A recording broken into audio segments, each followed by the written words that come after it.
or word to the government is that our members, simply put, need a livable wage. If there isn't a plot, a sinister one, to ultimately lead to the collapse of the education system as we know it worldwide. When this plot began, I truly cannot tell. But if this is not so, why is there a continued dismissal of several governments worldwide to the call of teachers to not only improve their compensation packages, but the conditions under which we work? While teachers are leaving our shores to fill vacancies created in other nations, in general, there is an exodus from the profession. Enrollment in teacher training institutions is declining significantly. So as we are impacted by this global challenge, might I remind us of our challenge of replacing teachers? It is not just about those migrating. We also need to replace those who have come to the end of their sojourn in education, which is a natural occurrence yearly. Our leaders have posited consistently that there is no need for alarm concerning teacher migration. We know that teacher migration has been a feature of our system, perhaps forever. However, there seems to be an unusual number this time around, added to it being a global phenomenon. Multiplicity of reasons resulting in the exodus of teachers from this island nation to take up better remuneration packages in North America, Europe, Asia, and as far as the Middle East is further compounded by this potential noose around the teacher's neck. Should it be implemented in its current form? While the dialogue continues, I take this opportunity to articulate again some of the concerns already submitted by the association, as well as additional fears expressed by practitioners as reality sets in with this piece of legislation under contemplation. If the JTC Bill is a hamon against the betterment of teachers, then the JTA stands as Esther. The Jamaica Teachers Association will continue to resist the legislation and policy directive that in spirit or letter seeks to disenfranchise those who are our members. We are a trade union. It is the teachers who instigated and cemented the birth of trade unionism in this nation. We will continue in earnest to remind the people that under God, we have the power to determine our state as a nation. We have fought for the tenured benefits of our members. How will this bill seek to disrupt or preserve same? This was the last question I posed while making our submission to the Parliament. To date, I am yet to hear a response to my inquiry. Do we really expect teachers not to be concerned about the possible negative impact that looms regarding the definition of teacher, diploma trained, specialist, early childhood practitioners, let us ponder this reality. Currently, many of us who struggle to access leave facilities negotiated over the years by the JTA, as the minister empowered by the Code of Regulation interprets what that up to 10% should look like. Of course, this is notwithstanding the pressures of the system resulting from burnout, you know? So the teacher would have to work 5 years and is now due 4 months.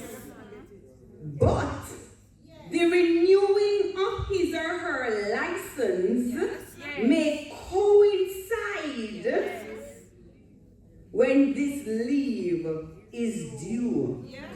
I put it to you, could this bill be weaponized to deny said teacher of this benefit, especially considering recent pronouncements that teachers are recipients of too generous leave facilities?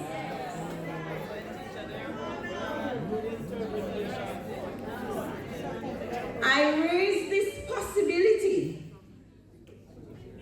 Minister, as unfortunately our landscape remains tormented by punitive practices of colonialism.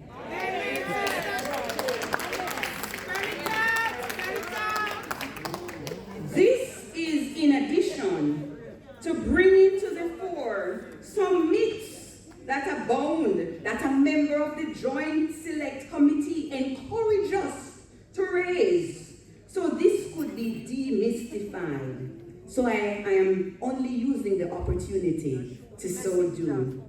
But let me clarify our leave benefits for those members of John Public who are interested in the other side of the story. Aside from our negotiated benefits, as outlined in the code, regarding vacation leave facilities, one of the reasons postulated by the government in our last reclassification why we are not paid 100% of market is our non-contact time with students. However, I quickly calculated this and came up with a total of 64 days, which amounts to approximately 9.14 weeks, not 13 shared in an expose. I therefore humbly suggest that time away from students and them from us is quite mutually beneficial.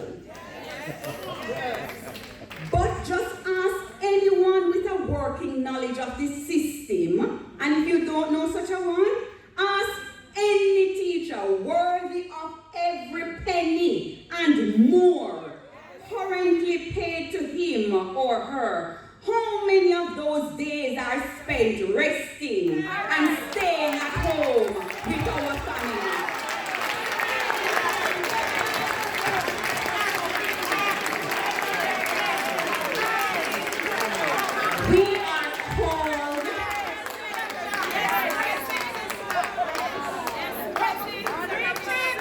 We are called to and voluntarily attend professional activities scheduled during these breaks.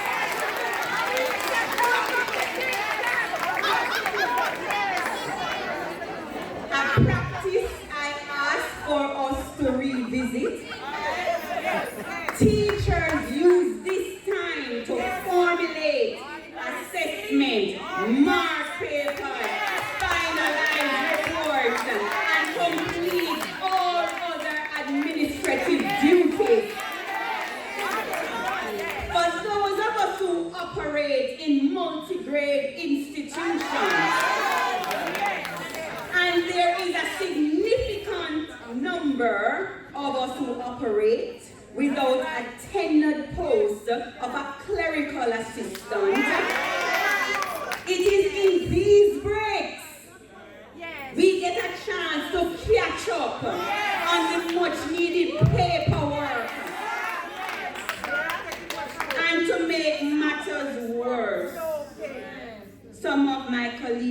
these institutions are teaching principles.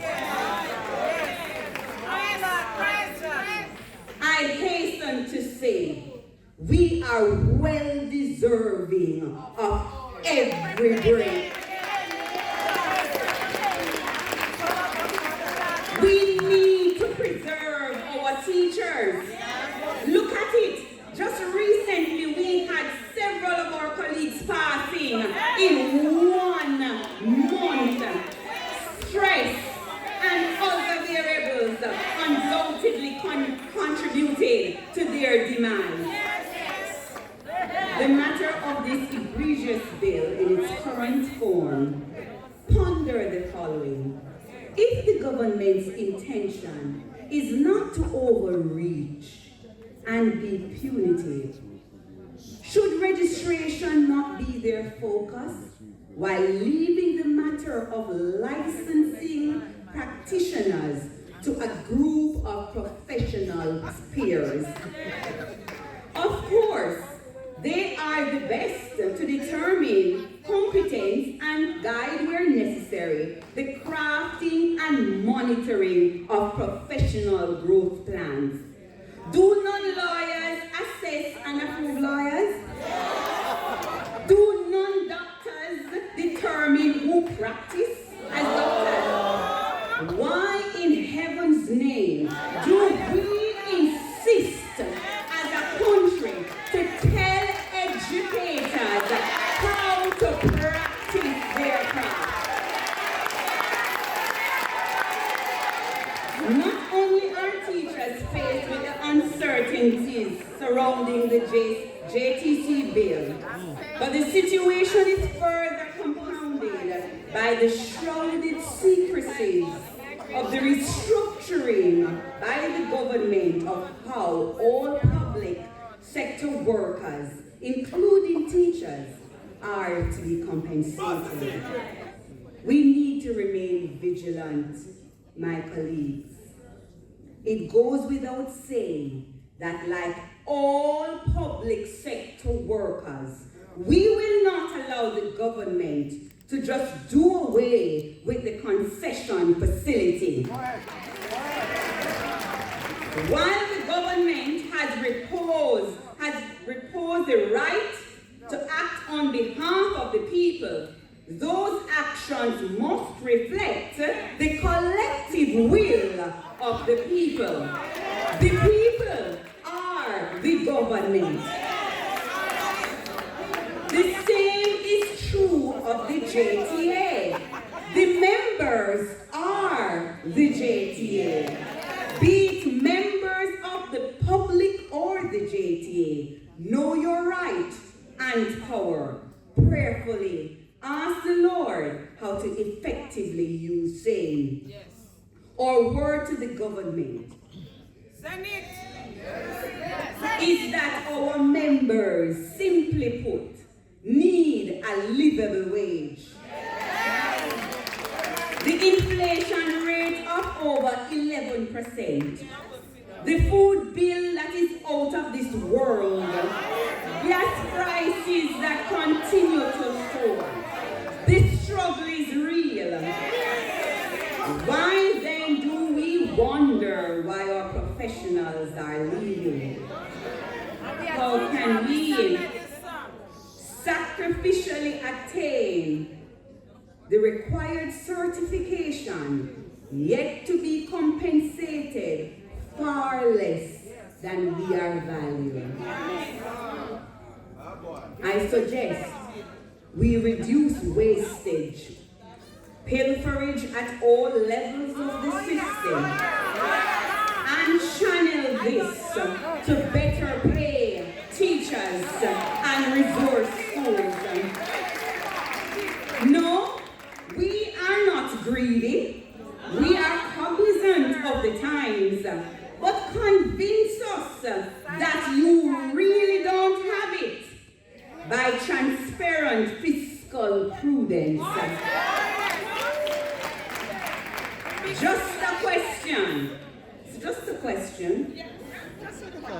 How many persons are we currently paying in the post of permanent secretary in the Ministry of Education.